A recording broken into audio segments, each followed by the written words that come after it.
I'm Amber. I'm the Health and Human Sciences educator for Purdue Extension in Tippecanoe County. And today we are going to make a white chicken chili in our electric programmable pressure cooker.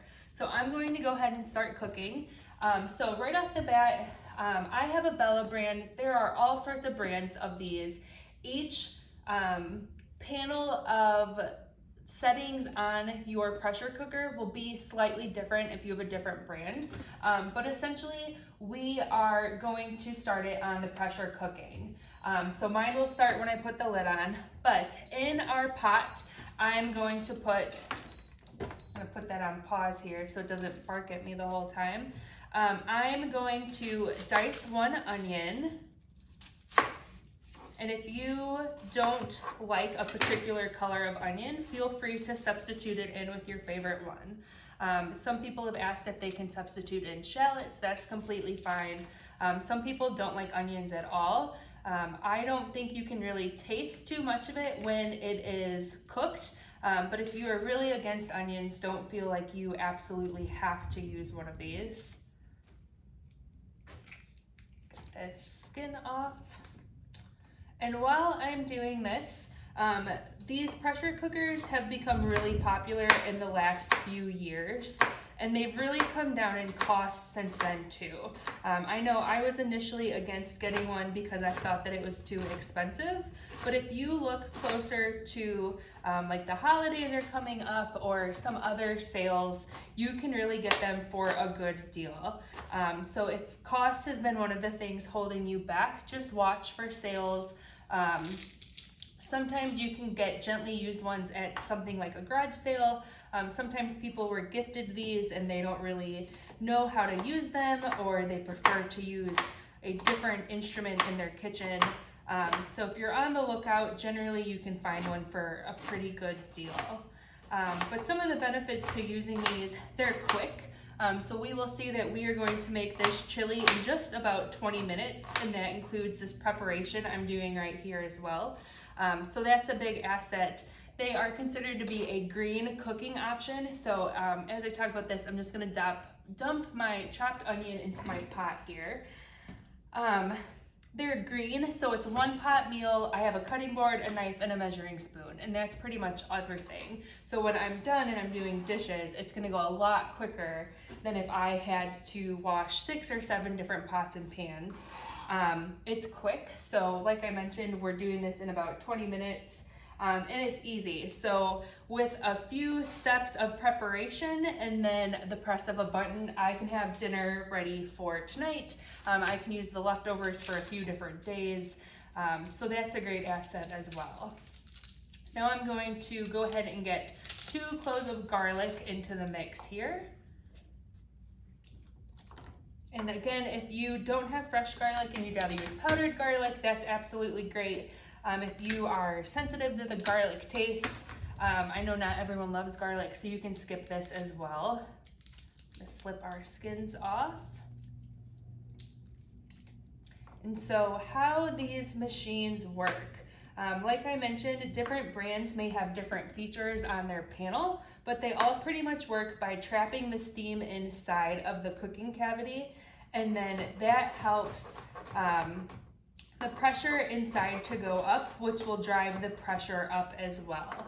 So these are pressure cookers, and that higher pressure helps us to reach a higher temperature than we would if we were not cooking under pressure. And that helps us make more delicious food. So if you think about putting some kind of roast in here, or today we're gonna use chicken thighs, those can get really tough when you bake them in the oven, but they'll get really tender here inside of the pot. So less time, that pressure helps our meats get really tenderized because of the breakdown of the tissues. So another great advantage. So I just added in 2 cans of rinsed and drained pinto beans. Again, if you don't love pinto beans, you don't have to use them. I'm also going to add some unsalted chicken broth. Our recipe calls for 5 cups. This is about 4 cups. So I like my chili a little thicker, so I'm going to use just a little less liquid. If you don't have chicken stock, you can also use a jar of salsa. You can use just water as well, and then you can increase some of your other seasonings. I'm going to use a little can of diced jalapenos. If you have diced green chilies or fresh chili, that's a great option. If you don't love things really hot, then you can skip that as well. And then I'm going to add my seasonings before I add my chicken. Thinking about food safety in the kitchen, one of our missions on making healthy food is food safety as well. So I'm going to add my chicken last, because if I kept dumping everything on top of my chicken, it could splash out and contaminate my kitchen. So when we are using chicken, I always try to add that last and then wipe everything down around me. So salt and pepper to taste. Today I'm going to skip it. And then our recipe also calls for 1 teaspoon of cumin and 1 teaspoon of chili powder. So I'm going to add that in.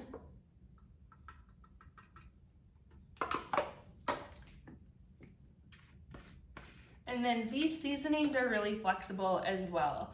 So if you have a seasoning blend that includes the cumin and the chili powder, feel free to use that. If you don't love cumin, you can skip it. That's not a big deal. So this recipe is really flexible and can be fit to your family's needs. So I'm going to open up our chicken and get in our chicken thighs.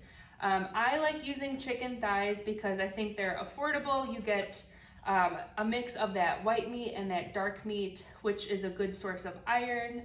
And I think that they cook up really tender. Sometimes I have a tendency in the kitchen to forget that I have something in the oven. So when I use chicken breast, I feel that I forget them and they get dried out. Where these chicken thighs, I think, are a little more forgiving. So if you're new to cooking, I think that these are a great asset. So I'm gonna go ahead and take my raw chicken ingredients, using the wrong trash can here. Get rid of that. And then re-wash my hands before I touch anything else. Okay, so we've re-washed our hands, we wiped down our surfaces, and now we're ready to cook. So on my particular electric programmable pressure cooker, each one will be a little bit different, but for this one, it's really important to make sure that you check over your parts before you use them. Most of these also come with these instructional booklets, and I encourage everyone to read these before you get started, because again, each brand is different, each setting will be a little different depending on your brand. This is also really helpful to know what pieces need to go where for you to get started to cook. So on my particular one, I always make sure that this rubber gasket is correctly installed around this metal piece. And this metal piece hooks into the lid in a very specific way. So if you are brand new to this and you are finding that you just can't get your machine to start cooking, it could be that you've put it together and not the way it wants to be working. So always double check. Another thing before we get started here is on the lid, you will see a pressure release and pressure. In order for this machine to start building pressure to get up to temperature and actually start cooking, you will need to make sure that pressure on the lid toggle is closed, so it will start building pressure. So we've made sure that our lid is locked. It helps if you put your lid on in the correct direction. And then you'll hear it click, and then again, make sure that your pressure release valve is set to pressure so it will build. And then on this particular one, I'm going to hit pressure cook, and I'm going to set the time for 16 minutes. That's 14. For 16 minutes. Mine blinks as it's building pressure, and then when the pressure is the right, at the right level inside the machine, this will start counting down. Again, every machine's just a tad different, but when mine is done, you'll hear it beep, and then we'll talk about pressure release when we get to that point as well. So if you are brand new to this, sometimes it's a little intimidating to get started. You don't have to cook anything your first time. If you just want to do a trial run with water, that's a great practice step. And I'll admit that I was a little terrified to use this the first time. So that's a good way to learn the buttons, learn how long some of your preset cooking times will go for. Like the saute setting, I think that only runs for like 20-30 minutes. So this is a great way to learn your machine, build up the confidence on using one of these, and then practicing the pressure release, which we'll talk about. So while this is cooking, some things to consider when you are shopping for one of these machines. So like I mentioned, it should come with an instruction booklet. I highly recommend reading these because it'll help you get started. It'll also help you learn the pieces of your machine. So mine came with the recipe book. Mine also came with a small measuring cup and a utensil, a little plastic utensil, and I use this to try to release the steam so I don't burn myself, and then a power cord as well. So this one's also a little bit different because it has a non-stick cooking pan. Some of them are just straight aluminum, and so you may have to, if you get a non-stick, you need to be sure that you're cleaning it properly, that you're only using utensils that won't scrape off that coating on there. So just be sure of that. Another thing that I want to talk about with these particular inserts is there is usually a fill line, and I realize that that's probably hard to see on camera. But when you are cooking, make sure you don't go over the fill line. And if you are cooking something that expands while it's inside the pot, make sure that when your food has expanded fully, it does not cross that fill line. So something like oatmeal, or if you're cooking rice, that could possibly cross that line. That's important because if your food gets too high in the pot, it can interact with the mechanism that's actually cooking, and it can get stuck up in the pressure release valve, so things may not come to pressure, they might not cook correctly, and that's a safety hazard. So another great thing about these machines is that they have a lot of safety mechanisms embedded within them. I've never tested any of them, and I don't necessarily recommend testing any of them, but one of the advantages is if there's still pressure inside these pots, you're not supposed to be able to take the lid off. On the old school pressure cookers that weren't the electric ones, that was a big thing of people would take the lids off before the pressure had completely dropped inside the pot and they could explode it. These are supposed to have built-in safety mechanisms so that won't happen, but I would not recommend testing that either. So the last safety thing that I want to talk about revolves around pressure canning. So pressure cooking is different than pressure canning. These machines are not intended to be used as a pressure canner.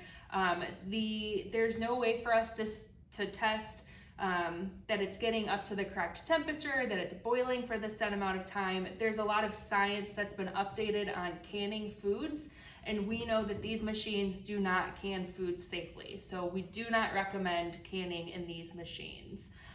Other than that, really kind of your creativity is your limit. You can cook a lot of things on here. You can cook in a lot of different amounts. So if you're buying one of these machines new, paying attention to the features on the presets is important. So if you know that you really want a rice cooker feature, you would make sure that there's a rice button.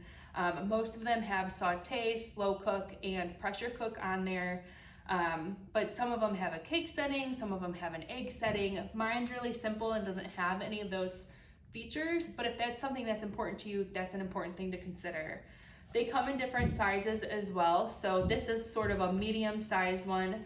They come in much smaller ones, which are great if you're just cooking for yourself. They come in larger ones, which is great if you have a larger family. So they're really versatile from that standpoint as well. Okay. So we've got just about a minute left. You'll notice as this is cooking when you're using it at home that sometimes mine has a circle, and if it's building pressure, the circle. Okay, so you just heard the beeps that it's saying it's done. But if you see the circle circulating, that usually means that it's building pressure, and that's completely normal. So this thing does a good job of regulating itself. So if you notice that your timer has stopped timing, it's held at the same number, but you see that circle going, it's usually because it's regulating the pressure inside. So I was worried about it the first time. It's not a big deal. It's doing its thing. When it's done, you'll hear the beeps. They're kind of soft.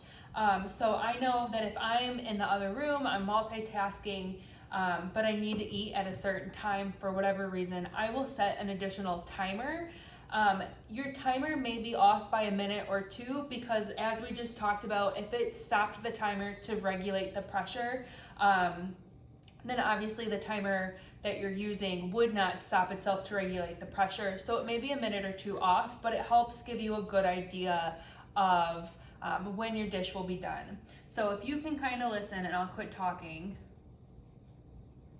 you might be able to hear that it's hissing. So that's what we call a natural pressure release. So in recipes, if you see it say natural pressure release, that means when your timer goes off and you hear the beeps, you just leave it. So it's right now releasing pressure just on its own.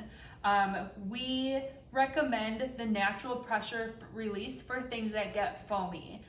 So I cook a lot of brown rice in mine. That gets foamy when it's done. So if I were to quick release, which is what I'll do here in a minute, if I were to quick release where the giant geyser of steam and pressure comes out, some of those foamy foods can clog up your release system. So I can kind of look and see, not straight down, but I can look to see if my release valve is clogged. If yours gets clogged for whatever reason, I like to use, when you have reusable straws, sometimes they come with those little bottle brushes. That's really great for getting in there. Some people have the old school pipe cleaners for craft projects. Those are really nice to get in there. Whatever you use, you just want to make sure you're not jamming it around or breaking. I've heard some people break toothpicks off in there. You don't want to do that because that can mess with how this machine works, which becomes a safety issue. So whatever you're using, just make sure it's something really gentle. Like I mentioned, those reusable straw bottle brushes work fantastically. So right now we're natural pressure releasing, and like I said, that's when the timer goes off and you don't do anything. It's just naturally releasing pressure.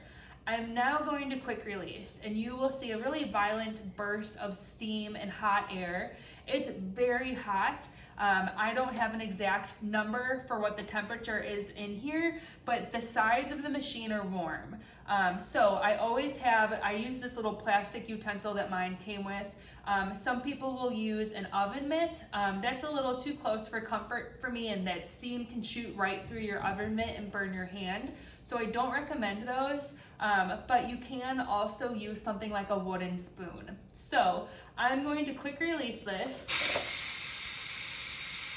and you can see that it's a geyser. It's very violent, it's really hot, and if you have, right now we're kind of in the open space so the steam can freely release. If you're in a kitchen, like my kitchen at home is really small, I have to make sure to turn my machine away from my cabinets. So keep that in mind as well.